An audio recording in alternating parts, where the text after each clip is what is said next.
Now the next application in linear application is the subtractor. Let us see.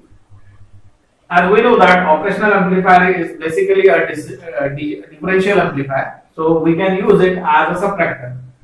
Operational amplifier has two inputs, one inverting and another non-inverting, so we can convert it into subtractor for only the two inputs only. Let V1 is the input and V2 is the second input, and which has to be subtracted using this subtractor. Now about the circuit diagram, you can see that for linear application we need a negative feedback, and negative feedback is constructed using resistor R1 and R2 like this.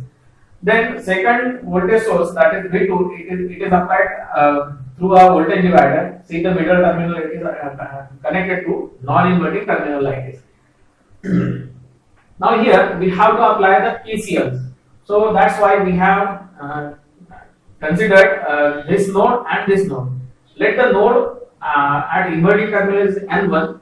If you apply the KCL at this node, we can say that the current I1 is equal to current I2.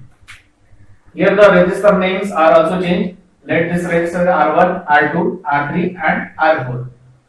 So in this equation, this is I1 current which is entering towards the node, and this is the current which is leaving the node. And the base bias current, we consider it as a negligible due to the input impedance.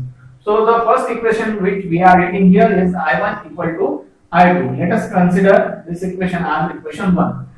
Now at the second node N2, you can see that this is the current I3 and this is the current I4.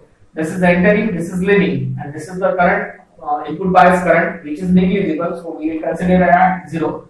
So applying KCL here, we get the second equation as I3 equal to I4. So let us call this as equation 2. Now from the equation 1, current 1 I1 is the current which is flowing through resistor R1.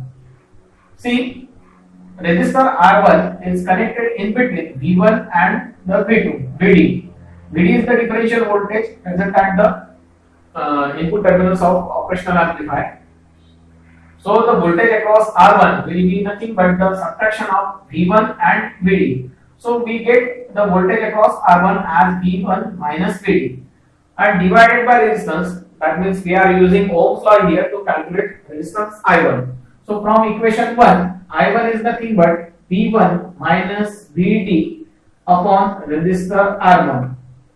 Similarly for I2, I2 is the current flowing through resistor R2, and R2 is connected in between voltage VD and VO. So here also using Ohm's law, the current equation or the current equation will be like this: VD minus VO upon resistor R2. So this is current I1 and this is current I2. We will simplify this as V1 upon R1 minus VD upon R1 equal to VD upon R2 minus VO upon R2. From this equation, we will take V1 by R1 towards left hand side. So equation will be like this: V1 upon R1 equal to VD upon R2 minus this VD will be transferred here, so it will be plus VD upon R1 minus VO upon R2. So this is the equation. So let us call this equation as 3. We have to use this equation for further calculation. So that is why I am writing here this equation toward the left hand side, like V1 upon R1 equal to VD upon R2 plus VD upon R1 minus VO upon R2. So this is the equation third, which we have got by simplifying the equation I1 equal to I2 as equation 1. So this is the equation third. Now for the second equation, let us simplify this.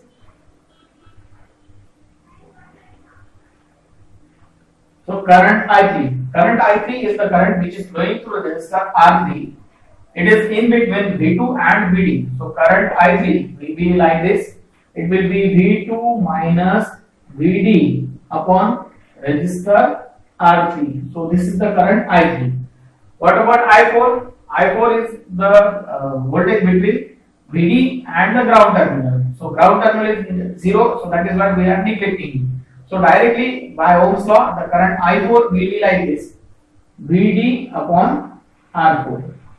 After simplifying this, we will get V2 upon R3 minus VD upon R3 equal to VD upon R4. Now, after this, we have to assume that resistor R1 is equal to resistor R3 and resistor R2 equal to resistor R4. So we have to change this resistances like this: V2, instead of writing R3, I am going to write R1 minus VD upon again R1 equal to VD upon R2.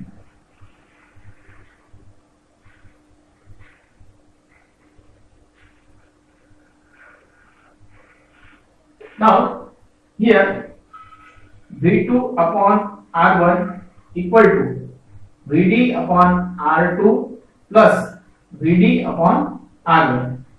So I have transferred this term towards right hand side.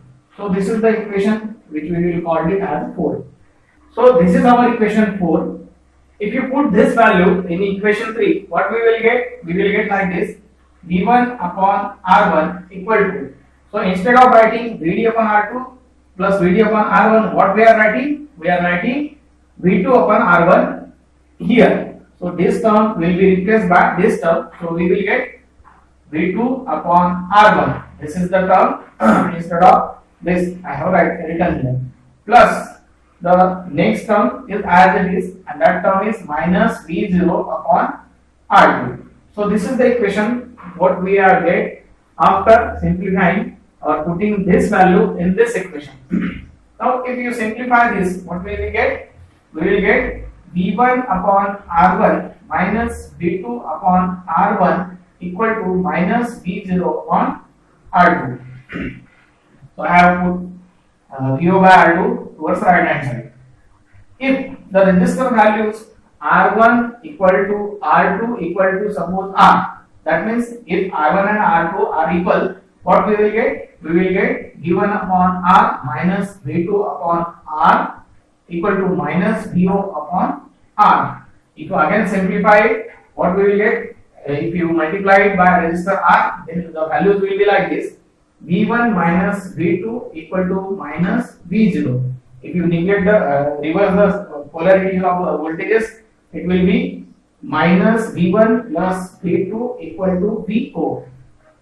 It means it is VO equal to V2 minus V1. So this is the equation lastly we are getting at the output of subtractor. You can see V1 is connected to inverting terminal, so that is why in the equation V1 should have a negative sign and V2 should have a positive sign. So this is the equation what we are getting after the simplification of this equations. So this is the subtractor at the output.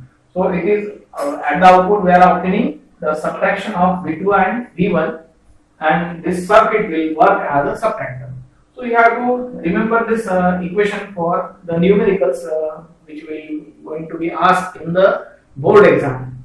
So this was all about subtractor. Thank you.